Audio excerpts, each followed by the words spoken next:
महाकाल के संबंध में हम जानना चाहते हैं कि महाकाल क्या है। इसका महाकाल का जो स्वरूप है, जो आपने अभी मुझे बताया, वो शिव का जो स्वरूप है वो कब होता है, कौन से गुण में जाकर वो एक महाकाल का स्वरूप लेता है। एक्चुअली महाकाल एक शिव का ही रूप है। जो शिव बोले तो सात्विक रूप का है, वो भी बोलते हैं। और शिव का 5 रूप है।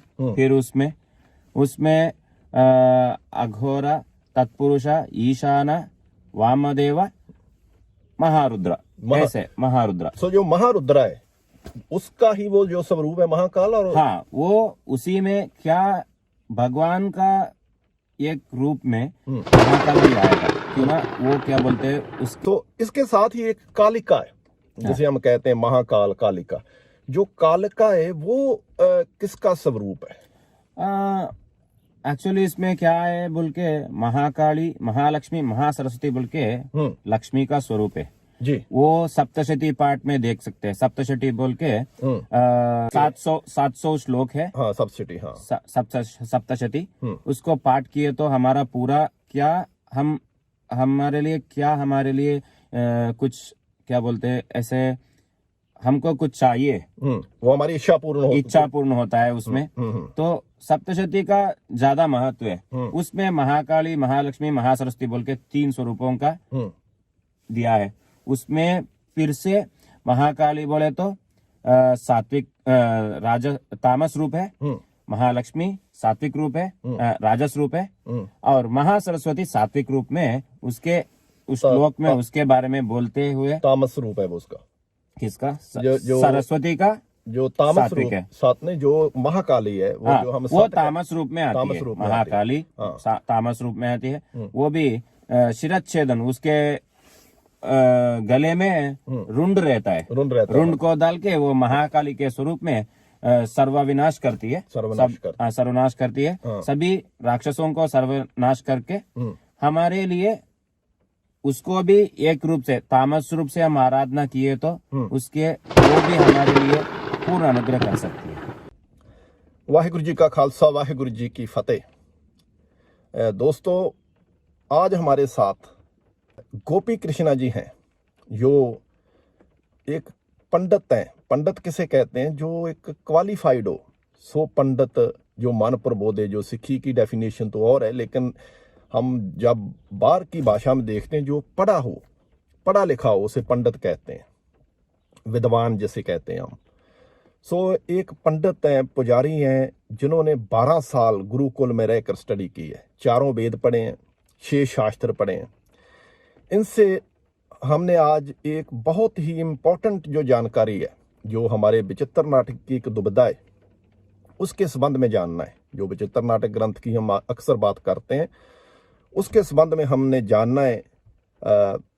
हम सबसे पहले इन्हें वेलकम करते हैं। आपका स्वागत है। Thank you. So first of all I would like to ask that what is your qualification and how long have you studied about Vedas and Shastras? My name is Gopi Krishna and I am from India, Bangalore properly, but I born at Udupi.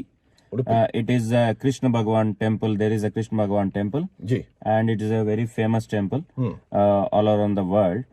And I have done my masters, similar to masters as Shastra and Vedas. I have done that from Bangalore Vidyapita. And now I am in the UK working as a temple priest. Good. Well, what I want to know, there is a Mahakal form of Shivji, जिसे हम शिव कहते हैं। हाँ। So Mahakal के संबंध में हम जानना चाहते हैं कि महाकाल क्या है। इसका महाकाल का जो स्वरूप है, जो आपने अभी मुझे बताया, वो शिव का जो स्वरूप है वो कब होता है, कौन से गुण में जाकर वो एक महाकाल का स्वरूप लेता है। एक्चुअली महाकाल एक शिव का ही रूप है। जो शिव बोले तो सात्विक रूप का है। वो कभी भी ध्यान स्वरूप में रहता है। वो शिव को रुद्र भी बोलते हैं। रुद्र भी बोलते हैं, शिव भी बोलते हैं, और शिव का 5 रूप है।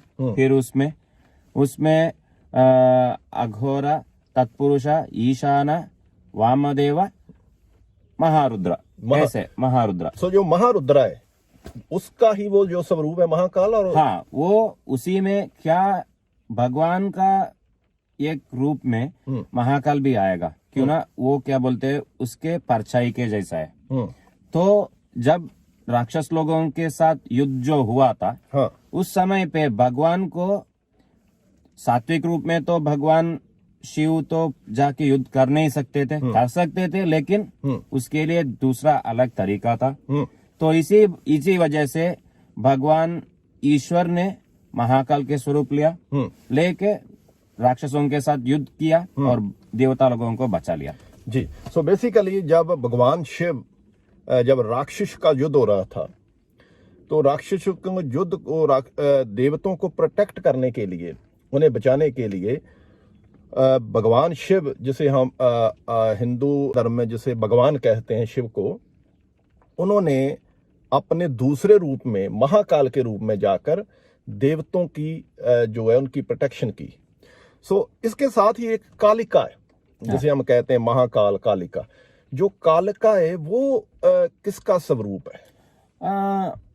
एक्चुअली इसमें क्या है बोल के, महाकाली, महालक्ष्मी, महासरस्वती बोल के लक्ष्मी का स्वरूप है जी। वो सप्तशती पाठ में देख सकते हैं। सप्तशती बोल के 700 श्लोक है। हाँ, सप्तशती। हाँ, सप्तशती।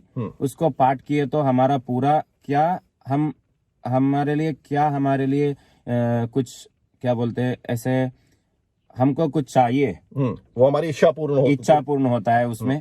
तो सप्तशती का ज्यादा महत्व है। उसमें महाकाली, महालक्ष्मी, महासरस्वती बोल के 3 स्वरूपों का दिया है। उसमें फिर से महाकाली बोले तो सात्विक तामस रूप है, महालक्ष्मी सात्विक रूप है, राजस रूप है, और महासरस्वती सात्विक रूप में उसके उस श्लोक में उसके बारे में बोलते हुए तामस रूप है वो उसका। किसका? सरस्वती का जो तामस रूप है, साथ में जो महाकाली है वो, जो हम वो तामस रूप में आती है। महाकाली तामस रूप में आती है। वो भी शिरच्छेदन, उसके गले में रुंड रहता है। रुंड को डाल के वो महाकाली के स्वरूप में सर्वविनाश करती है, सर्वनाश करती है। सभी राक्षसों को सर्वनाश करके हमारे लिए, उसको भी एक रूप से, तामस रूप से हम आराधना किए तो उसके वो भी हमारे लिए पूर्ण अनुग्रह कर सकती है। सो जो हम महाकाल, कालिका की जब बात करेंगे तो इससे हमें स्पष्ट हो रहा है कि जो हमारे बहुत ही रिस्पेक्टेड, जिन्होंने 12 साल स्टडी की है, 12 ईयर जिन्होंने स्टडी की है, वेद पढ़े हैं और शास्त्र पढ़े हैं, विद्यापीठ में रहकर, गुरुकुल में रहकर, और जो उन्होंने पढ़ा है वो बकायदा सर्टिफाइड है, सर्टिफिकेट उनके पास है। तो जो वो बता रहे हैं वो अपनी, जो उन्होंने पढ़ा है शास्त्रों में, जो उन्होंने पढ़ा है वेदों में, उस इंफॉर्मेशन के आधार पर ही बता रहे हैं हमें कि जो महाकाल है वो शिव का रुद्र रूप है, और जो कालिका है वो तामस रूप है सरस्वती का। जो महाकाल के साथ कालिका का जिक्र आता है, वो तामस रूप, जिसे हम गुरबानी में रजगुण, तमगुण, सतगुण कहते हैं। तामस होता है जो तमा में आता है, जब वो किसी का विनाश करना होता है वो तामस में आ जाता है। सो वो तामस रूप है। तो इसके साथ ही एक जो लास्ट क्वेश्चन है मैं पूछना चाहता हूँ, जो विष्णु के अवतार है प्रमुख रूप में तो 10 है, जो 24 अवतार का संकल्प है ये कैसे आता है? ये हमारे अभी जो हम संकल्प करने स्टार्ट करते हैं तो तब हम 3 बार पानी पीते हैं। केशवाय स्वाहा, नारायणाय स्वाहा, माधवाय स्वाहा।